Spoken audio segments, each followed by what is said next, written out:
उस व्यक्ति को ये समझ में आया कि 6 लोगों को लाएंगे तो मेरे हाथ नहीं चलेंगे लेकिन 12 हाथ चलेंगे तो पैसा आएगा।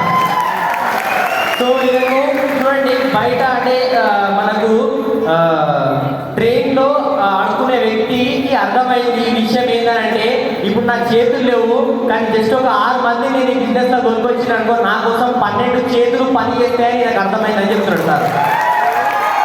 आज कितने लोग लाए इन्होंने? మీరు ఎవరైనా దొరకొచ్చారు ఇక్కడికి? సార్కి సాథ్ ఆయా सर के साथ आए। ओके ग्रेट, जरा जोरदार तालियां। Thank you very much. जिसके पास हाथ नहीं है वो खाना नहीं खाता। अभी आप इंटर में कभी खाना खाते हुए देखो, वो ऐसा खाना खाता है। ऊपर वाले को शुक्रिया अदा करो, ऊपर वाले को थैंक यू बोलो कि आप हाथ से खाना खाते हैं।